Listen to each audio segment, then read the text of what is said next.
really affects you for being disobedient to what God says to do. Right. But he's going to see to it that you do it because he's asked you to. Because he asked you to. Okay, so was God stupid? Like, so did God know that I was going to mess up? Does God go, oh man, I didn't know you were going to invite Rodney. I wanted you to give her some orange juice. I had no idea that Rodney was going to act up. Is that the God we serve that is surprised by things? No, he is. But look what happened. Right, I ended up in the hospital. But I get out of the hospital, and then I'm run into her at the store and next to the orange juice section. Right, you know what I'm saying? So while I'm recovering and buying my pills and bandages, and I walk by, and then there she is. And then I have another opportunity to do, perhaps. Is that what you think? I mean, is that, what were you gonna say, Johnny? Something similar? Yeah. Because I need to know, because we need to know, we sometimes think we can mess up what God was doing. We look at our lives and, oh man, I made so many bad mistakes. God had this plan for me, and I'm way over there. And so we can get depressed and think that we've missed out on what ultimately God had us to do, because we didn't make all the right choices. So do we serve a God that had no idea we were going to make bad choices? Yes, sir. Yeah, you want to go first? Okay, I was going to tell about a situation Yes. a few weeks back, about a month and a half ago, maybe 2 months ago. And, you know, like I'm scared to speak every third Sunday. Right. But 1 month, I spoke first Sunday Right. and second Sunday Right. and third Sunday. Right. Well, after I finished speaking third Sunday, You thought, I thought I was I'm done. done. But after service that day when we was getting in the car, I told Troy, I say, God just told me to prepare a message Right. for next week. Right. But I said, it's not my turn. So it couldn't be right. I So must have made that up. when I got here Sunday, Ron was here. So when Ron walked through the gate, I said, I need you to bring a message. Ron said, no problem. But Ron stood up there for probably 15, 20 minutes. Right. And I thought Reverend Calhoun was going to go after Ron had finished. But Reverend Calhoun said he was having, a situation, he couldn't do it. I need you to get up there. Right. So I ended up there anyway. Right. Although I tried to circumvent what God had planned, and he told me the week before, Right. and I tried to go around it, I still ended up there. Right. So you're trying to say God wins in the end ultimately? Yes. Yeah. You're going to do what you're told. We have to figure out. So, okay, so I'm just trying to get some. We're going to read about Paul. Paul's in a situation where he's on a ship that's about to sink. Why did God put him on that ship that's about to sink? Just think about it. Yeah. Why is he in that situation? Yes. Because it's like God didn't prepare the fish for Jonah right then. He prepared that fish from the foundation of the world. He already knew Jonah was going to run. Right. So he knew Jonah on a personal one-to-one level. He knew he was a runner. Right. Right. So God tells him to go this way. Oh, they're going to kill me. He's going to run that way. But it says, the Bible says, everybody say, well, was it a whale? Was it this? But no, God prepared a fish for Jonah. Right. Especially Just for him. For him. Right. That way he can sit in there himself. But, yeah. So when Jonah decided to go a different direction, that's not when God went, uh-oh, I better find me a beneficial fast. No. He'd already done it. No, It was So already when part I of the get plan. to the hospital, because I got to find Rodney, the nurse says to me, you should, like he'll have somebody there to send me in the right direction. Amen. So that I still end up. So even when we mess up, you think, is this how we're thinking? And I'm asking, even when we mess up, God still knows we're going to mess up. Amen. And still has a way of sending us back to where we need to be. Amen. Is that what you think? Yes. Does that mean, well, then I can just mess up anytime I want? No. Well, why not? If I know I'm going to end up in the right place, I'll just do my own thing. And then God will just, is that? No. I mean, what stopped me from just having that kind of life? Well, we get to this. Wait. Yes, sir. I'm sorry. We don't do what he. Right, so there's discipline for it. Right. The difference between punishment and discipline, by the way. The difference between punishment and discipline. Because there's a choice where I'm going to train you, I'm going to discipline you, so that you end up doing other things. Punishment, there's no discipline for it. You're just wicked and I'm just punishing you. There's no training. It's just punishment. Does that make sense? Amen. So, like, we have a penal system that sometimes just punishes people as opposed to helping prepare them so that they can make different choices, right? But God is not like that for those that love Him, for those that are called for His purpose, right? Like, so He disciplines sons and daughters because we've already committed to be Him and we're just goofy. So He knows we need some training. Amen. So sometimes we go and do our own thing, and He knows we're going to do our own thing. And He still disciplines. He puts us in situations to discipline us. Ooh, okay, I saw something here. Maurice. There's always that voice in your ear. There's always that voice in your ear. If you are born of God, then you have this spirit. And when you sin or when you're about to sin, there's always that voice in you. Right, that tries to stop you. But we don't often listen to that voice. That's true. But He puts us in situations that eventually forces us to make the right choice. God did the worst thing. When I get to heaven, I'm arguing with Him. He gave us free will. Oh, yeah. What is that mistake? He gave us free will because He wants us to choose Him. Right? He doesn't force us to do anything. So He always puts us in a situation where we will eventually choose, right? So He can tell us, there can be the voice in our ear, but He still needs to make us choose. And so He'll put us in the fire long enough till we finally choose to get out of the fire.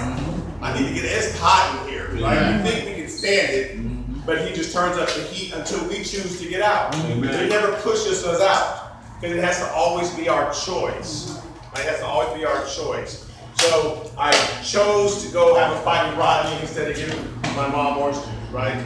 So He got me where I finally choose to do that. He brings about circumstances and how things it works. So we finally choose to do it. So even if I decide, you're probably going to say this, sorry. Even if I decide just to do my own, if I end up in the right place, no matter what, I can just do my own thing.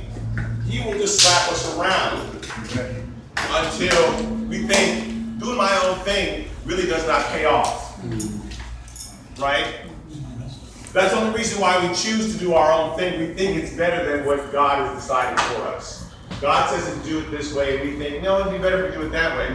I know God says, stop at all the stop signs, but if I speed up, I'll get home quicker. That just makes more sense. Right? So we go through the stop sign, and then we get hit by somebody we didn't see coming. And then we end up not getting home at all. So we thought our way was better. It'll get me there faster, and our way got us somewhere totally different. So then we think, okay, you know what? I'm just going to take my time. I'm going to stop at all the stop signs. And we end up making it there on time. It's like, wow. I thought I wouldn't make it on time if I did everything God wanted me to do, but I got to where I was supposed to be, so His way actually is better. But we have to learn that. Yes. So all those detours does not mean that, if I only done it sooner, I'd have got to my destination sooner if I'd have listened to Him. Because God already knew we were going to mess up. He starts it off. This is what you said a long time ago. He would start you off earlier, depending on how much you mess up. Some people that obey God, he'll wait. If it only takes 20 minutes, He'll tell them to do something 20 minutes before the fact. But me, He'll tell me 3 days before the fact. It's going to take me that much longer, even though it's a 20-minute ride, because I'm so many detours. But I arrive on time because I was supposed to be there at this particular time. In my mind, I'm thinking, gee, I wish I'd have done it sooner. No, God already knew I wasn't going to do it sooner. Well, right. So let me take that and say it differently. Okay. If we had done it, God would have got there sooner. Right. But He knew we weren't going to do it His way. Amen. Right. So He has an appointed time for something to happen. He knows. So does that make sense? He knows what it's supposed to. But yes, obviously, if we done it God's way, we've gotten there sooner, and we would have saved ourselves a lot of complications. But we're still not late once we finally do it. Right. God doesn't go, oh man, only done this yesterday. God knew when we were going to finally give in. No, that's my perspective. So you're saying, so he'll tell you way in advance, knowing you're going to mess up, but finally get there. But now you're doing it because you want to. Because a lot of times we were doing things because we thought we should, or because everybody else was, or whatever. I want to be religious, or whatever. But at a certain point, we're finally doing it because it makes sense to us. Doing it God's way really does pay off. Right? We do it God's way for a while because we just think, I don't want anybody to know I'm not doing it God's way. Or I want to make sure I look good to everybody. But at a certain point, you really think God's way works. It really works. Turning the other cheek actually works. At first, it just sounds stupid. If somebody hits you, you hit them back. And God said, turn the other cheek. Well, that's stupid. But after a while, you think, actually, that is better. That was actually better. When they hit me, I just loved them, and that actually worked out better for them, for me. It takes a lot of experience for you to finally figure that out. It actually works out better, right? Maybe some of you probably don't think it works out better.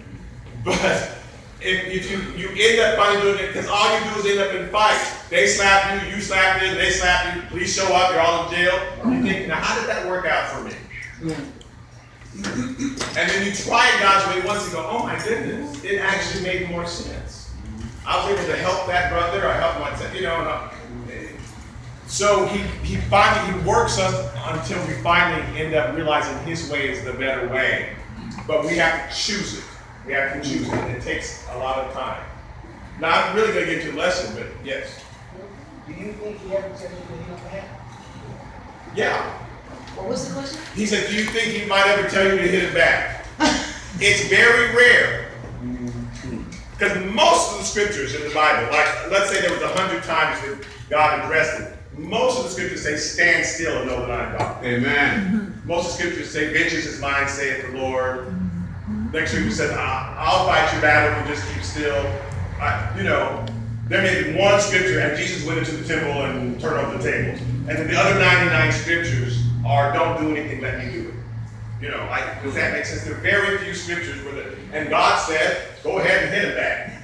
It's hard to find that scripture, but I'm sure there's places where it happens, right?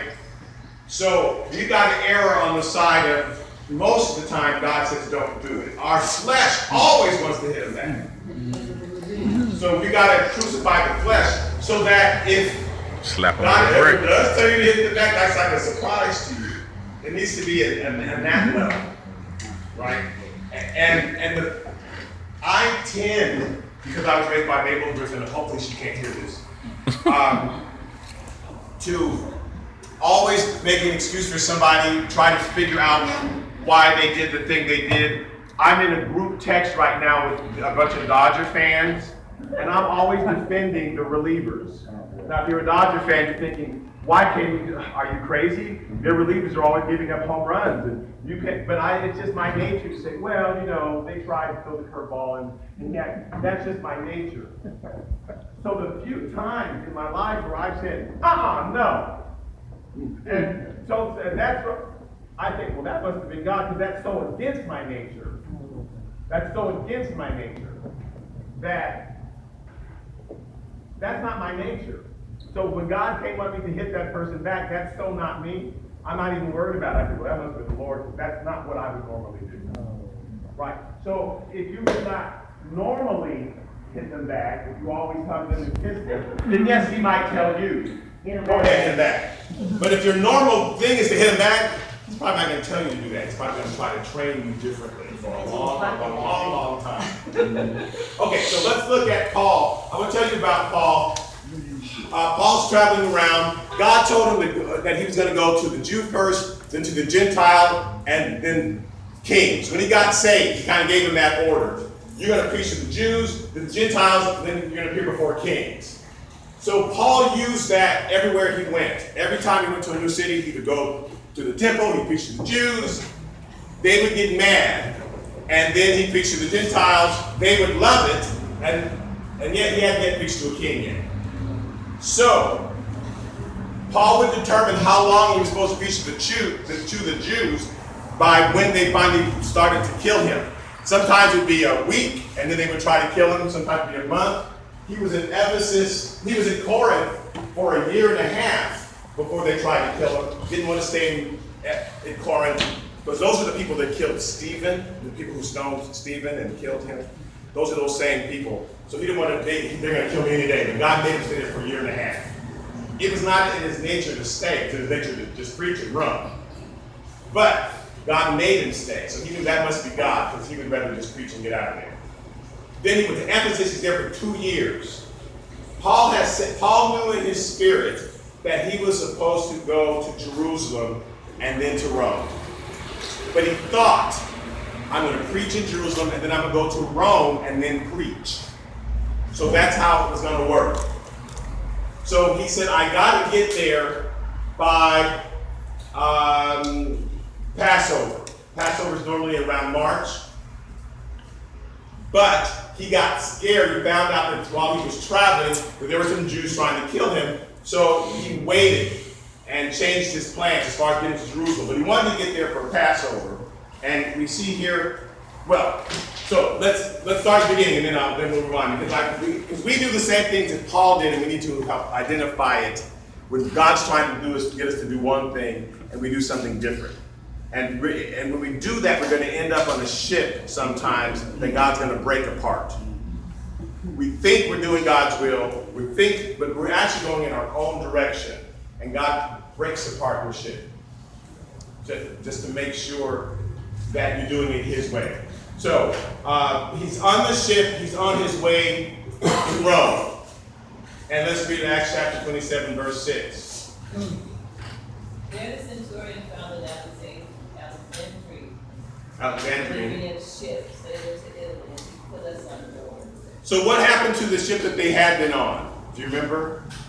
Because they were sailing to Rome. Why did they change ships?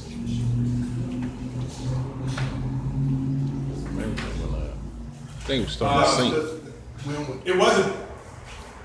That's not why they changed ships. What is it? Nobody remembers why they changed ships? Okay. It was starting to sink, I believe. No, not yet. So we've been preaching on the storm and the winds. I'm sorry? The winds had kept stopping that ship. Every time they tried to sail forward, the wind would stop the ship, and they couldn't go any further. They were afraid if we go on this ship, it's going to fall apart. It hadn't yet fallen apart. But instead of listening to the wind and saying, how come the wind is blowing so hard stopping us? Because they're trying to get there, and the wind kept blowing them in the opposite direction. That happens in our lives. We're trying to do something and the wind's blowing us, and instead of going, maybe this needs something. This is the 5th car I've blown up this year. Maybe I'm not going wherever I'm going to, or maybe I'm supposed to take the bus. There's somehow you're supposed to think something. But we just keep thinking, no, I'll do it a different way. But sometimes the wind that's the Lord stopping you. So we're not looking at the circumstances. So all they did is, we'll just get in the bigger ship. Because that ship will be able to make it and fight the wind. So they got in an Alexandrian ship, a ship from Egypt. And last week we saw those scriptures that said, don't get on Egypt's ship. Consult with me first. Don't just, if it's not working, you're in trouble because you haven't consulted me. You just got on your own Egyptian ship and started thinking, and you keep going forward instead of looking at the signs. Oh, that's what it says here. Sorry. Isaiah chapter 30, verse 1 and 2. Woe to the rebellious sinners, says the Lord, who take counsel but not of me, and who devise plans but not of my spirit, that they may add sin to sin. Right. So So you take counsel, but it's not from me. You get on the Alexandrianship. You get on it and you say, well, since this is not working, I'll just go this way. And you're really going around God. You're not looking at it. You just assume it's the devil. And the devil is not over your circumstances. He speaks to our minds. People will come against you because the devil has told them something. But the devil is not in charge of your circumstances. That's God. God says that's me. So please look at your circumstances and don't ignore it. Okay, so Acts chapter 27, verse 9a. Now when much time had been spent, and sailing was now dangerous because the fast was already over. So now that much time had been spent, so they got in a new ship and they're still struggling. And it says sailing was now dangerous because the fast was already over. What's the fast? Hi. What is the fast? Why would you know what that is? Okay, so the Day of Atonement. So there was different feasts that happened during the year. There was Passover, and then 50 days later was the Day of Pentecost. And then in September, so we're talking March, then we're talking May. Now in September was the time when the Jews were supposed to fast, and the Day of Atonement. But that day was gone now. They're now in October, and they're on a ship sailing, and like Lisa said last week, that's hurricane time. It's dangerous to start, during that time of year it's dangerous. The waves are crazy, the wind blowing. So he said it was dangerous because it was already late. Why, if God was sending Paul to Rome, why was it now dangerous? How did Paul into the situation where he's sailing during a dangerous time? Does that make sense? God sent Paul to Rome. And yet, when they're sailing, it's dangerous. It's like, and so I want to go over how Paul got in that situation. How he ended up in the situation. Right? So, Paul had told everybody, I've got to go to Rome. First to Jerusalem and then to Rome. So, and actually we're going to just review what we learned about Paul. Acts chapter 20, verse 16. Paul had decided to sail past Ephesus so that he would not have to spend time in Asia. He was hurrying to be in Jerusalem if possible on the day of Pentecost. So he was trying to get there by May. I need to get to Jerusalem by May for the day of Pentecost, right? Verse 22. And see, now I go bound in the spirit to Jerusalem, not knowing the things that will happen to me. So he knew he's supposed to go to Jerusalem. He didn't know what was going to happen, but I'm supposed to go to Jerusalem, and I'm going to try to get there by May. He initially was going to try to get there in March, but when he found out that there were some Jews trying to get him, he took the long way there, like a tricky route. So now he made himself late. So it is possible that God got him that information that the Jews were trying to kill him, and maybe God sent him on this way, or maybe he could have kept going straight and God would have protected him. But either way, he had planned to be there in March, but now his new plan was to get there in May. So Paul gets there in May. Let's look at Acts chapter 21, verse 30 through 32.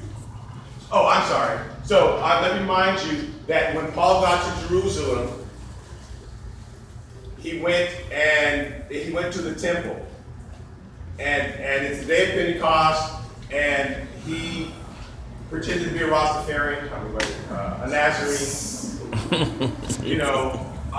The people who, we don't cut our hair, we just let it grow. And then at a certain point, they finally cut it. And so he went on into the temple with those people, because that was the plan. Paul, go into the temple with those people. They will see how religious you are, and the Jews will not attack you. But that's not what ended up happening. Because you cannot, if God intends for something to happen, you can't go around it. So Acts chapter 21, verse 30 through 32. And all the city was disturbed, and the people ran together, seized Paul and dragged him out of the temple, and immediately the doors were shut. Now as they were came to the commander of the garrison and all the women was in an uproar. He immediately took soldiers and centurions and ran down to them. So the Roman guy went, oh my God, the city's going crazy, there's a riot. Let's send the police down there. That would happen here today, probably, right? In Los Angeles. Big riot at the Coliseum. There's a soccer game or whatever. They're all going crazy, whatever, you know. They send the police down. So the Romans show up to grab Paul and get him out of there. Verse 32. Then as Paul Oh, was 37, sorry. Then as Paul was about to be led into the barracks, he said to the commander, may I speak to you? Go on. I implore you, permit me to speak to the people. So, Paul's in a situation, there's a big riot. The commander comes, and the Roman commander comes, he's going to take him to the barracks. He's going to take him to the police station, get him away from everybody. But Paul says, wait, there's a big crowd of Jews here. Let me turn and talk to him, because God wants me to minister to them. Because that's what I always do. I always minister to the Jews, and they love it. Yeah. So, Paul turns to preach to the Jews, because he's thinking that must be what God wants. That's why God put me in this situation. Because that's what I do. I minister to Jews. You're taking me away from what God wants me to do. You're trying to get me to the barracks.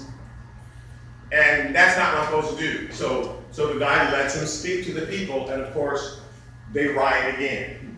Keep going.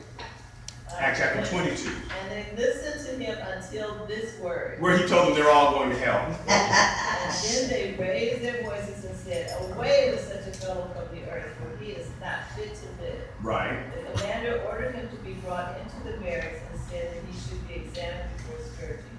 Under scourging. So that they're going to whip him. So take him to the barracks. So the commander's trying to get Paul to go to the police station again. And they're going to whip him this time and try to find out, why are these people trying to kill you? Because they don't get it. They don't know, like you're preaching. If some guest minister came to the church and started preaching, and then we all rioted and tried to kill him, he's going to know, well, that's not usually what happens in church. Well, Baptist church. But anyway, they don't usually, well, they don't just outwardly try to kill the minister right during the service. They just wait till later. But why are they trying to kill the minister? So they're going to whip Paul and beat it out of him. And Paul's like, no, I'm a Roman citizen. Do not take me to the barracks. Don't take me to the barracks. Do not whip me. I'm not supposed to go to jail. So, 25. Paul said to the centurion nearby, is it lawful for you to scourge a man who is a Roman? The next day, because he wanted to know for certain why he was accused by the Jews, he released him from the town and commanded the chief priests and all their council to appear and brought Paul down and set him. So now Paul, he's going to say, okay, so again, Paul went to the temple, they grabbed him, the Romans showed up, and they're about to take him, and Paul's thinking, there's some reason I'm supposed to be in Jerusalem, maybe I'm supposed to preach. So he preaches to them, another riot. So they take him a second time and try to take him off to jail. And he says, no, I'm a Roman citizen. It's not lawful for you can't whip me and take me to jail. I'm a Roman citizen. Okay, so now I'll take you before a small council, and you can talk to the head priest of all the Jews and all them, and you can make your story to them. Did you have a question? No. Okay, so that's where he is now. Where are we, Mary? Acts 23. Oh, Acts 23, verse 10 through 11 and 17. So Paul's preaching to them, and of course Paul upsets them, because his message is going to upset them. These Jews have been good Jews. It's like telling someone who's been in the church a long time that they're not doing it quite right. That's just going to cause a fight. Well, I've been on the battlefield for my Lord for 40 years. And then if you say, but maybe you weren't supposed to be on the battlefield. Maybe it's not supposed to be a battlefield. Maybe it's supposed to be loving people. Then they'll take out their battle armor and beat you for Jesus' name. How dare you say I've ever done anything wrong, because I'm a Christian and therefore I cannot do anything wrong. So this is how the Jews are responding to Paul, who say, I know you love the Lord, however, you're missing one thing. Jesus is actually the Messiah. What? You try to say we're missing something? And they're not even hearing the message. And so they attack Paul again. Even the small council of the brothers are attacking Paul. So, you know where we are, because I don't. Now, when there arose a great dissension, the commander, fearing lest Paul might be pulled to pieces by them, commanded his soldiers to go down and take him by force from London and bring him into the barracks. It's the third time he's trying to get him to go to jail. But the following night, the Lord stood by him and said, "Be of good cheer, Paul, for as you have testified for me in Jerusalem, so you must also bear witness at Rome." So listen, when did God finally give him this message? When he finally went to the barracks. The message was waiting for him there. God could have said that at any time to him, but God was going to tell him once he got into the barracks, once he got into the prison. So 3 times they tried to take him to prison, and Paul thought, that's not where I'm supposed to go. I'm supposed to be preaching to the Jews. That's not the 3rd time he finally went into the barracks, and then the Lord has said, don't worry.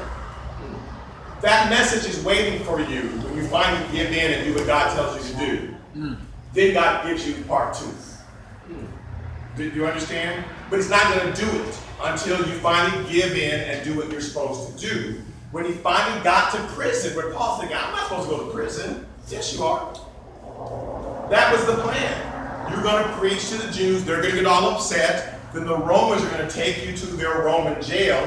And then I'm going to tell you what the next step is. So sometimes, like we were talking earlier, we spend so much time fighting God, we don't even know we're fighting God. So I'm not talking about rebellious people who are purposely sinning. I'm saying we're fighting God and don't know we're fighting God. Because we think we know how the plan's supposed to work out. Paul thought, if I'm in Jerusalem, it's because I'm supposed to preach to the Jews. And even though the Jews kept fighting him, he kept trying to do it. When in reality, he was in Jerusalem so he could go to jail. But we don't know that because God said, my ways are higher than your ways. So stop thinking you know so much. Consult me. Woe to them, it says in Isaiah, we read that, who don't consult me. And you just do your own thing because you think you already know. And that's the problem with being on the battlefield for my Lord for 40 years, or whatever. Because we just think we already know everything God's supposed to do. And we're missing it. Now, the good news is you just end up in jail anyway. I mean, you end up where you're supposed to be. Because God will just wear you out. Man. But sometimes that's what's going on. We're fighting, and we need to stop fighting and give in. Yes. Well, you said the Lord stood by him. Are we talking about the spirit? Yes, an angel might have shown up, or he might have had a vision. It doesn't say specifically how, but because later an angel actually does show up. So I don't know what they meant. You know, he might have had a dream, because God led Paul in different ways. One time he had a dream, and the Macedonian said, come over here to Macedonia. Sometimes it's an angel. So it just says the Lord stood by him and told him. So he may have been sitting there and felt the presence of the Lord without literally seeing something. Because in one more chapter, they say specifically an angel showed up. So I don't think this was an angel now. I think they would have said that. But somehow he finally got the message. So just know that something that we think is a terrible thing, oh no, but if I let go of this house, that'll be terrible. And you're fighting it. And finally you're forced to let go of your house. And that's when you walk into the new house God has. That's when God says, oh, here's the thing, you were holding on to that for so long and you didn't need to. Or a job I'm trying to get that job, you can't get that job. Oh, well, I guess I'll go ahead and take this job over there. And that's when you get your promotion at a new job that you thought was terrible. Does that make sense? Yeah. So sometimes we're fighting God because we think it's supposed to work out a certain way. And when it finally doesn't work out that way, we're depressed. Trust me, Paul was depressed. Here I am in this Roman jail. They tried to take him to the barracks 3 times. I'm supposed to be out there preaching to those Jews.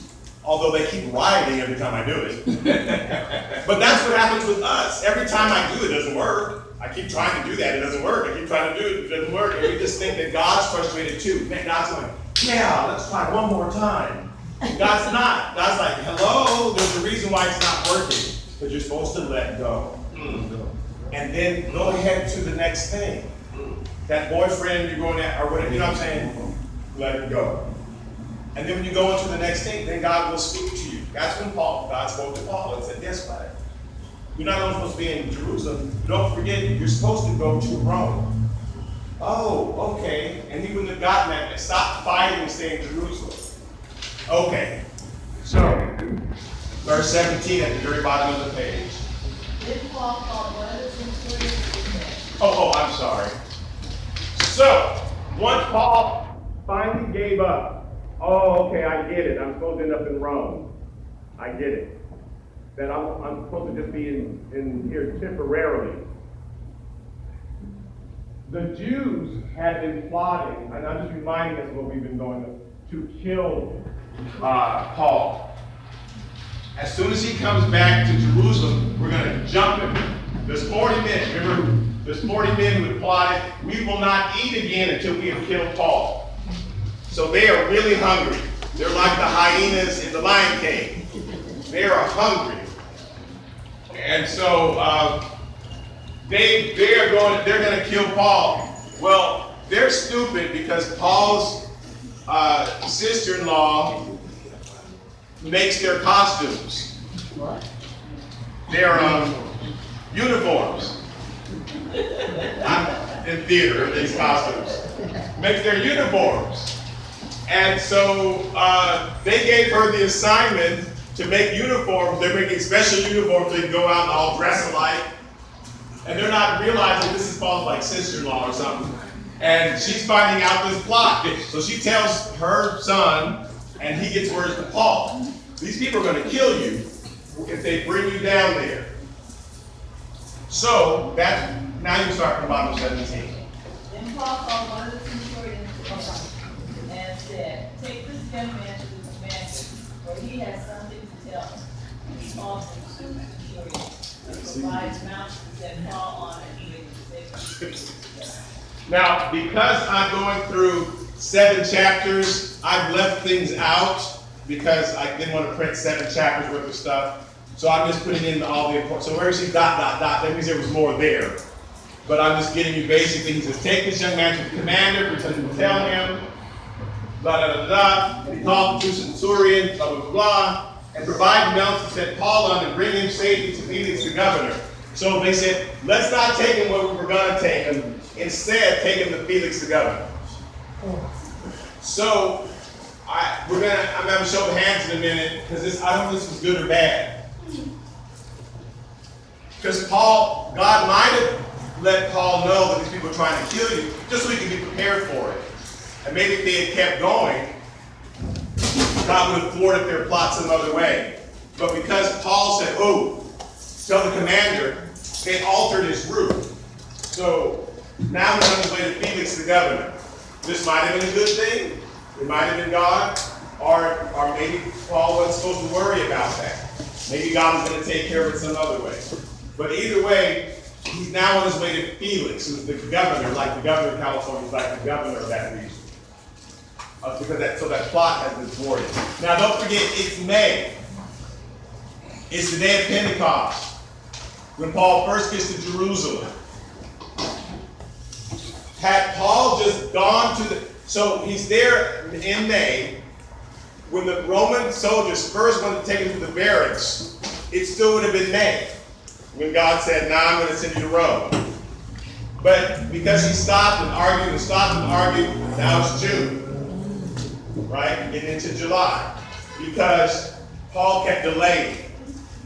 Did you understand? The very first day he got there is when that riot broke out and they came to take him to the barracks. God would have said, don't worry, you're supposed to go to Rome. Oh, okay, I'm supposed to go to Rome. So let me stop fighting and try to stay in Jerusalem. Let me keep my mouth shut and let these people take me on. I'll say to them, I need to appeal to Caesar, and they'll just take me on to Rome. And he would have been there on his way to Rome in May. He was on his way to Rome in September, October, when the waters were dangerous. Because Paul was fighting God's will. Right? He would have been on his way to Rome in May. Now he's on his way to Felix. Governor, because he said, there's a plot to kill me. Well, then let's divert you somewhere else. So again, he was on his way, but he got diverted again. Okay, so How long is he there with Felix? In Acts chapter 24, verse 27. But after 2 years, Porcius Festus succeeded Felix. So now there's a new governor, Governor Festus. So Felix had him there for 2 years. So his plans have been very diverted, right? It's 2 years around the same time of the year. It's now summer, 2 years later. And then Acts chapter 25, verse 9 through 11. But Festus wanted to do the Jews a favor, answered Paul and said, are you willing to go up to Jerusalem and there be judged before me concerning these things? So Paul said, He said blah, blah, blah, blah, blah. So Paul said, I appeal to Caesar. So he finally got a chance to say, I appeal to Caesar. Now, he could have, 2 years, because Paul said there's a plot to kill me, he ended up at Felix's place for 2 years. But that's not where they originally were going to take him. Finally, Festus takes over, and when they asked Paul, do you want to go to Jerusalem? He said, nope, I want to go to Caesar. So Paul is 2.5 years behind his plan, right? Where he had just gone with the plan from the beginning. They're taking me to prison. Well, it must be God's will. I'm not going to fight it. This couldn't be God's will. Taking me to prison? That's wrong. I'm supposed to do this. That's how we are. It was God's will. God's not going, oh no, the Romans got Paul. I didn't know that was going to happen when you got to Jerusalem. He knew exactly what was going to happen. Go to Jerusalem, do what you always do, Paul, preach in the synagogue. They will try to grab you. I'll send the Romans in. They'll rescue you and get you out of there. And you'll be on your way to Rome. And Paul, as soon as everything was happening, and then, boom, Paul's like, wait, that couldn't be God's will. That's a mistake. And sometimes we're fighting things that's really God. And we need to look and say, maybe this is God if that's happening. Maybe this is God that the church is shrinking. Maybe this is God, And instead of fighting stuff, we go, no, we got to stop this. We got to get more people. Well, let's do this and let's do that. And that'll bring more people. Maybe God wants you to shrink. Maybe you're fighting God. So we sometimes have to look at what's going on and say, maybe this is actually God. That person left, maybe God's had something else for them. Maybe we should try to get them back. Maybe we're supposed to go do what they're supposed to do. And maybe this all happened for a reason. So we keep thinking God is confused and that God is surprised by things. And that God's scrambling and like, uh-oh, look what happened. Sometimes maybe he's not. And we need to just look at it and things just keep happening a certain way. Maybe we are fighting God. So he finally says, I appeal to Caesar.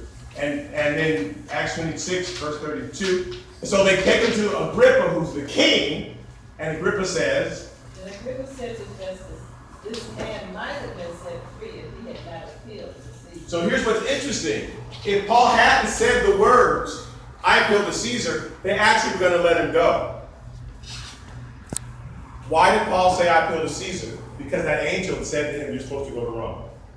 And after 2 years of rotting, Paul finally went,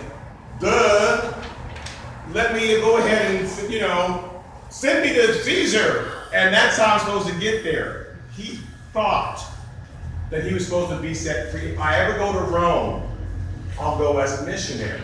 If I go to Rome, I'll walk in like I've gone everywhere else.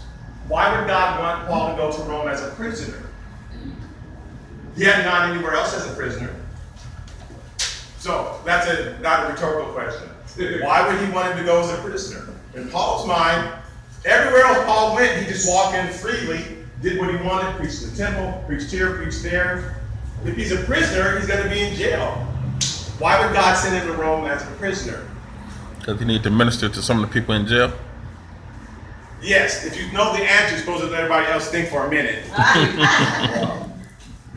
Yes, okay. Is that what you're all going to say? Yeah, I was going to say, don't write like a lot of stuff. Maybe I should have raised my hand. There are a lot of stuff in No, Rome. then you write like a lot of. No, he wrote Romans before he got there. No, not just Roman. Oh, once he was in jail, yes, he wrote other letters. But there's two things that ultimately happened, we know, that when Paul was in jail, he ministered to the guards there. The guards that he ministered worked for Caesar and eventually ministered to Caesar and his family, and eventually Caesar gets saved. It took a couple hundred years. But once Caesar gets saved, then he became Catholic and declared everybody a Christian, and Christianity spread all over the world. And that's how God was going to do it. A man walking into Rome wasn't going to do it. God, for some reason, is going to use Paul to minister to these certain people who minister to other people. And over the years, Christianity spread all over the world because the Roman emperor got saved.